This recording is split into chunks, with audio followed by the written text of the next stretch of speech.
A fama do casarão do Afonso Sardinha transcende os muros da história e se estende ao sobrenatural. Diversos relatos de alta atividade sobrenatural pairam sobre essa construção secular, como aparições de vultos, sons de arrastar de correntes, choros e lamentos. Será que isso seria uma consequência das atrocidades que ali foram cometidas, incluindo a construção do casarão, que foi erguido à base de vísceras de animais e possivelmente até humanas? Hoje nós vamos juntos fazer uma análise completa da construção do casarão do Afonso Sardinha e também ali da região onde ele está localizado, o Pico do Jaraguá, localizado no estado de São Paulo.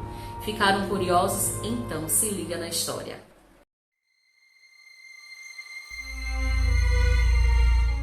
Olá, meus amores! Finalmente estou aqui, estou de volta, graças a Deus, depois de toda aquela doença. Ainda não tô zero bala não, mas estou chegando lá. Gente, eu não sabia que labirintite era uma coisa assim tão braba. Eu já tava retada, sabe, por eu estar daquele jeito, mas enfim, finalmente eu tô aqui, tô conseguindo gravar e com fé em Deus, isso não vai me aparecer tão cedo.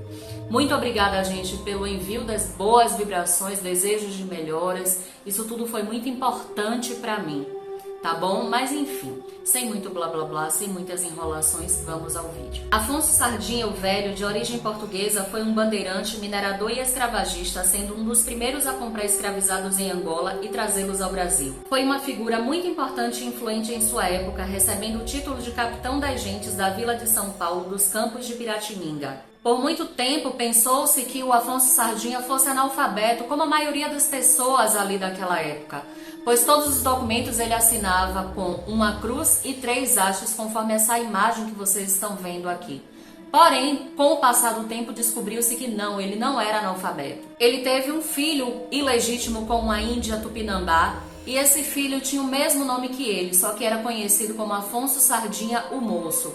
Esse filho morreu antes do seu pai em um confronto com nativos no ano de 1604. Segundo o historiador Afonso de Taunay, Afonso Sardinha o Velho foi um grande comerciante capitalista, grande proprietário e lavrador, minerava no Jaraguá, fabricava e exportava muita marmelada a ponto de poder fornecer de uma remessa 100 caixotes e negociava grandes partidas de farinha, sal e açúcar. De Buenos Aires recebia lãs e peles remetidas pelo correspondente Antônio Rodrigues de Barros. 8 peles venderam em São Paulo por 26 cruzados. Traficava escravizados, vendendo índios moços a 3.000 cruzados por cabeça até para o Rio da Prata.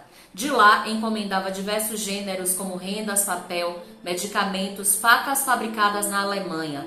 Como capitalista, emprestava a pessoas de São Paulo e Santos, São Vicente e Rio de Janeiro. Os registros históricos informam que as evidências de Sardinha por São Paulo são 2 casas. Uma no Butantã, a Casa do Bandeirante, na Praça Monteiro Lobato, e o casarão do Parque Jaraguá, além de poços de lavra de ouro em área adjacente ao parque, ocupada por população indígena. Mas vamos nos ater à história do casarão do Afonso Sardinha, localizado lá no Parque Estadual do Jaraguá. Sardinha descobriu vestígios de ouro de aluvião, que é o ouro encontrado em leitos e margens de rios em pequena concentração, no Ribeirão Itajaí, que fica no Pico do Jaraguá, por volta de 1580, e com isso resolveu se estabelecer na região, fundando a Fazenda Jaraguá. Foi nessa fazenda que ele construiu a sede, o casarão, que até hoje leva o seu nome, ou seja, Casarão Afonso Sardinha, e viveu lá até o ano de 1616, quando ele morreu. O casarão foi construído no sopé do Pico do Jaraguá por volta de 1580 para servir de sede à Fazenda Jaraguá.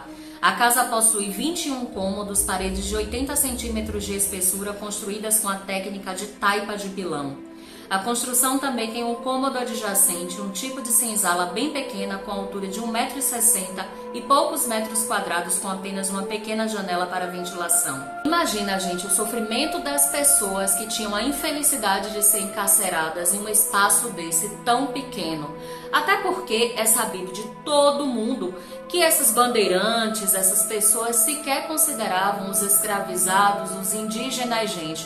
Então eles tratavam eles como eles bem queriam, né? Com todo tipo de crueldade. Eu não sei se vocês prestaram atenção, conforme eu falei há pouco, Um fato bizarro e extremamente curioso é a forma como esse casarão foi erguido com a técnica da taipa de pilão. Olha só, pessoal. Essa técnica consiste em adicionar sangue e vísceras de animais, ali aquela mistura de folhas secas e barro, para dar uma maior liga, dar uma maior aglutinação e assim fortalecer a construção do local. Isso por si só já dá um toque bem bizarro e macabro ali ao local, não? Ao contrário do que a gente pode imaginar, a vida ali naquele casarão estava bem longe de ser tranquila.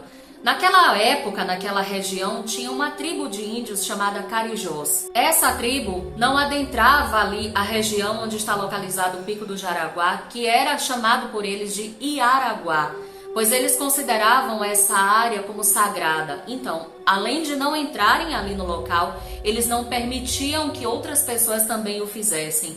Então, quando os portugueses, os bandeirantes chegaram lá, os índios ficaram simplesmente furiosos. Durante 10 anos, o Afonso Sardinha, junto com os seus asseclas, travaram uma sangrenta batalha contra os índios guaranis e carijós, que infelizmente pereceram, pois os portugueses tinham poder bélico e eles não. Com o esgotamento do minério, a região foi tomada por enormes fazendas de café e muitos anos depois, em 1939, o governo do estado de São Paulo comprou 202 alqueires da região. As fazendas cafeeiras foram desativadas e vegetação nativa foi replantada. Em 1961 foi inaugurado então o Parque Estadual do Jaraguá, onde o casarão se localiza. Em 1978, o Conselho Estadual do Patrimônio Histórico formalizou o tombamento de toda a área e em 1994, o Jaraguá foi declarado Patrimônio da Humanidade pela Unesco, Organização das Nações Unidas para a Educação, Ciência e Cultura, na qualidade de reserva de biosfera, quando o casarão ao menos passou a ser protegido. Durante 20 anos, o casarão abrigou o albergue Madalena Tagliaferro Hostel, mais conhecido como Albergue da Juventude, que foi desativado em 2008. Algumas fontes citam que o albergue funcionou de 1985 a 2005, servindo de moradia temporária aos jovens de todo o mundo. Com a desativação do albergue, o casarão foi então fechado para visitação pública, sendo cuidado por Dona Iracema, que cumpriu o papel de caseira até 2012, quando foi obrigada a retirar-se dele. Com o decreto estadual número 57.401, de 6 de outubro de 2011, a Fundação Florestal, que administra o parque, foi autorizada a criar parcerias para sua utilização, incluindo o casarão. A licitação já foi feita, mas ainda se desconhece que destino será dado a ele ou ao parque. Existem alguns projetos, como transformá-lo em um centro para visitantes ou como um museu de mineralogia, mas como eu falei, nada ainda saiu do papel. No Pico do Jaraguá, ponto mais alto da cidade de São Paulo, foram instaladas 2 importantes antenas de transmissão. Ali naquela região, na área onde abriga o casarão, ocorreram alguns acidentes, além de inúmeros acidentes na mata. Incêndios esses que foram ocasionados por motivos diversos e muitos sem nenhuma explicação. Como eu sempre falo, chegamos na parte que todos nós mais gostamos, o sobrenatural. A quantidade de índios e negros que morreram ali na região do Pico do Jaraguá é imensa, gente. Como eu falei antes, o Afonso Sardinha, junto com seus capatazes, guerrearam por longos 10 anos contra os indígenas, os guaranis e os carijós. Então, até que eles saíssem vitoriosos, a gente pode calcular a quantidade de pessoas que morreram ao longo desse percurso. Os nativos costumavam sepultar os seus mortos na própria aldeia para que esses espíritos se tornassem guardiões ali do local. Eram os famosos cemitérios indígenas. Aqueles índios que tinham a infelicidade de serem capturados pelo cruel Afonso Sardinha e seus capatazes eram brutalmente mortos e pendurados em árvores. Aquilo era um sinal claro do que iria acontecer com aqueles que ousassem bater de frente com eles. E os índios que tentassem recuperar os corpos daqueles que morreram para tentar dar-lhes uma sepultura conforme a sua cultura, as suas tradições, eram impedidos. Achando pouco as atrocidades por ele cometidas, o Afonso Sardinha teve a brilhante ideia de alimentar os seus escravizados com uma mistura de farinha e um pouco de água. Segundo ele, essa mistura era o suficiente para manter os seus escravos bons para trabalhar, porém fracos o suficiente para fugir. Para o Afonso Sardinha, os escravizados só serviam até os 30 anos, pois após essa idade, aquela parca alimentação, aquela mistura de farinha de mandioca, acredito eu que fosse farinha de mandioca e água, não era suficiente para sustentar os corpos daqueles pobres homens que eram obrigados a cuidar ali da região, minerar e carregar fardos pesadíssimos de ouro a longas distâncias, né, gente? Trocando em miúdos, ao menor sinal de fraqueza, o Afonso Sardinha submetia aquelas pobres pessoas aos piores castigos para que elas voltassem a trabalhar. E se isso não acontecesse, os escravizados simplesmente desapareciam. Lembram daquela mistura macabra da taipa de pilão? Pois é, muitos historiadores acreditam que esses escravizados que desapareciam também tiveram as suas vísceras misturadas àquela massa para dar mais liga na construção do casarão. Afonso Sardinha foi um dos pioneiros no tráfico humano aqui no Brasil. Então é claro, né, gente, que muitas atrocidades foram cometidas contra aquelas pobres pessoas. E não raras vezes essas atrocidades levavam os escravizados a óbito. Possivelmente os corpos dos escravizados eram enterrados ali nas proximidades da fazenda, porque por serem escravizados eles não tinham sequer o direito de serem sepultados no cemitério ali da população. Eu encontrei em uma outra fonte que esses corpos eram sepultados na parte de trás da fazenda, mas isso eu já não sei se realmente procede, tá, gente? Todos esses fatos por si só já seriam suficientes, né, gente, para justificar a alta atividade paranormal presente ali no casarão. Porém, tem mais. Na década de 70, enquanto as duas antenas de transmissão eram construídas, diversos operários morreram em inúmeros acidentes. O Pico do Jaraguá quase não possuía urbanização, era bastante íngreme e o maquinário utilizado era pouco adaptado a essas condições. Tudo isso contribuiu para que diversos acidentes acontecessem. Na década de 80, ocorreu um incêndio na antena menor do Pico do Jaraguá. Nesse incêndio, diversas pessoas morreram, incluindo bombeiros, que tiveram seu trabalho bastante dificultado pelo difícil acesso ali à região. Como deu para perceber, não faltam motivos que justifiquem a alta atividade paranormal que rola ali na região onde o casarão do Afonso Sardinha está localizado e suas proximidades. Vale a pena a gente relembrar a forma como aquelas paredes foram erguidas com aquela massa da taipa de pilão, onde eram adicionados a massa de barro e folhas secas, sangue e vísceras de animais para tornar aquela massa mais resistente, e possivelmente também eram adicionados sangue e vísceras de seres humanos. Eu particularmente acredito sim que isso era possível, gente. Como eu falei antes, gente, todo mundo sabe que essas pessoas nem eram considerados seres humanos, então por que não? Esses bandeirantes, essas pessoas eram cheios de si, eles achavam que eles eram os donos do mundo, então por que não? Porque o que impedia que eles fizessem isso? Até porque já deu para perceber que o Afonso Sardinha era uma pessoa assim, ruim pra chuchu, né? Então, sei lá, ele teve um lampejo de humanidade e ele seria incapaz de fazer isso? Eu acho bem difícil, né? Quem já passou a noite na centenária edificação diz que é possível ouvir sons como os de correntes sendo arrastadas, estrondos pelas paredes e vultos perambulando por seus cômodos. Existem diversos relatos assustadores de pessoas que pernoitaram ali no interior do casarão. Um desses relatos fala que em algumas noites era como se as almas penadas ficassem doidas, pois eram gritos, estrondos fortíssimos e o barulho, gente, era tão grande que era impossível dormir nessas noites. Porém, isso era difícil acontecer. Segundo essa pessoa, na maioria das vezes as noites eram bem tranquilas. Outro relato dá conta de uma moça que era a prima, não sei se de um rapaz ou de uma moça, pois essa pessoa que deu esse relato não quis se identificar.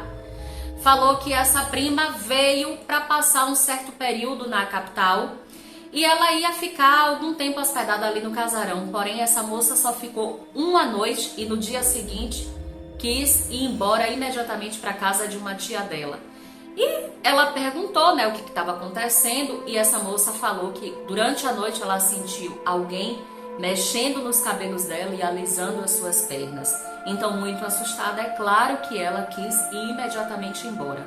Essa pessoa que contou esse relato falou que com ela mesma nunca aconteceu nada. Existem diversos relatos de choros e lamentos que são escutados pelo casarão, especialmente à noite. Muitas pessoas atribuem esses choros e esses lamentos às almas dos escravizados que pereceram ali nas mãos do Afonso Sardinha. Vale a pena ressaltar também, gente, que muitos desses relatos colhidos foram dados por jovens que se hospedaram ali na época do Albergue da Juventude. E quando eles chegavam lá, ninguém sabia do passado aterrador que assombra ali o casarão. Uma vez teve uma visita da escola ao casarão, tinha guia e tudo mais, foi muito bem organizado.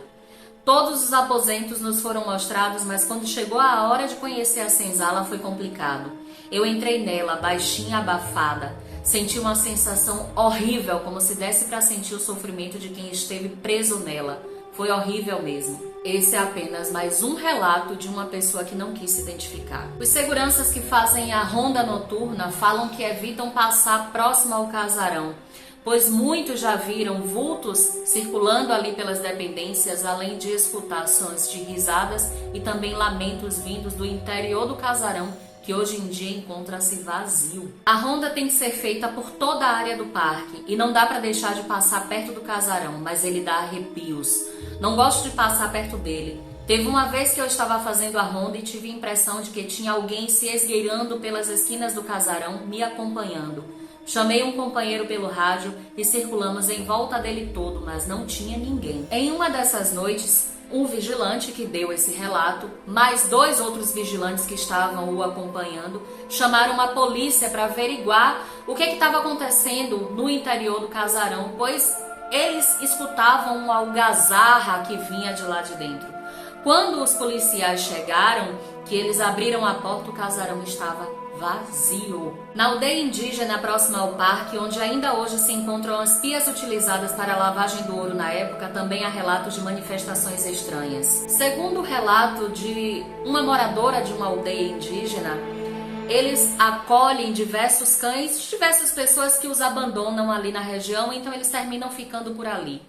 Então, toda noite, por volta das 2 da manhã, esses cães começam a latir absurdamente, uivar para algo que somente eles conseguem ver. Inclusive, em uma dessas noites, ela resolveu sair para ver se ela conseguia vislumbrar alguma coisa e não tinha absolutamente nada.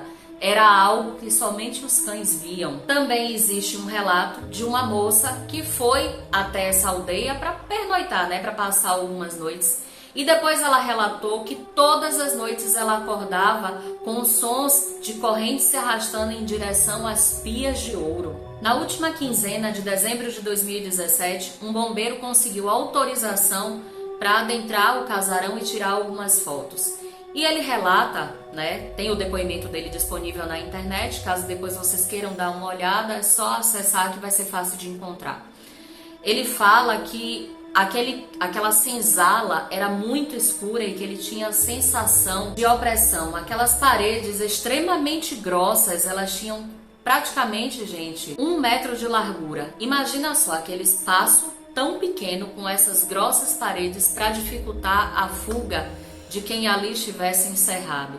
Então o sentimento realmente só poderia ser de opressão, gente? Pois ali muita gente sofreu. Ele relata também que ele escutou alguns sons que muitas pessoas atribuíram aos sons dos escravizados que ali eram presos, e também muitas pessoas atribuem esses sons ao espírito do Afonso Sardinha, que ficou preso ali naquela construção pelas atrocidades que ele cometeu enquanto estava vivo. Conforme eu falei, atualmente o casarão encontra-se fechado, esperando alguma posição do governo para ver o que vai fazer ali, e sempre estão contratando seguranças, pois curiosamente nenhum segurança fica ocupando o cargo por muito tempo. O casarão Afonso Sardinha está localizado dentro do Parque Estadual do Jaraguá, que fica na rua Antônio Cardoso Nogueira, número 539, na Vila Chica Luísa. Os visitantes só podem observar o casarão por fora.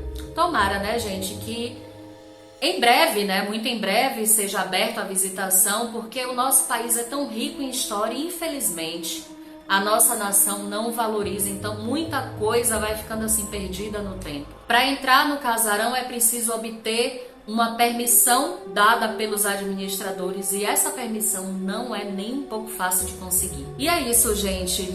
Esse foi o vídeo que eu trouxe para vocês hoje. né? O vídeo que vai compor a nossa playlist Mistérios do Brasil.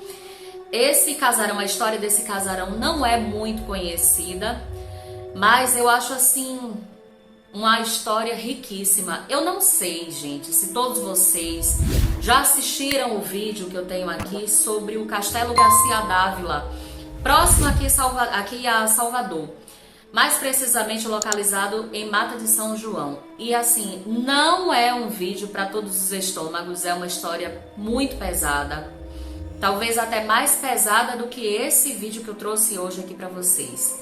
Porque eu conto com mais detalhes, coisas que aconteceram, e eu não trouxe tudo, tá? Porque pelas diretrizes aqui do YouTube, a gente não pode falar tudo. E esse povo, gente, vamos falar respeitosamente, afinal de contas era, né, um ser humano. Essas pessoas faziam, assim, coisas horríveis contra outros seres humanos. Então, eu acredito sim que, sei lá, né, nos livros espíritas a gente ouve falar que existem espíritos que atravessam séculos sem encontrar paz. Talvez seja o caso do Afonso Sardinha, que ainda esteja ali, né, naquela insanidade, né, perdido ou purgando, quem sabe, né, gente? Eu quero saber se alguém que está me assistindo conhece essa história, se sabe se o casarão de fato é mal assombrado. Conta aqui pra mim, gente, eu vou adorar saber. Espero que vocês tenham gostado do vídeo. Essa semana tem mais. Beijos, meus amores. Até o próximo vídeo. Tchau, tchau.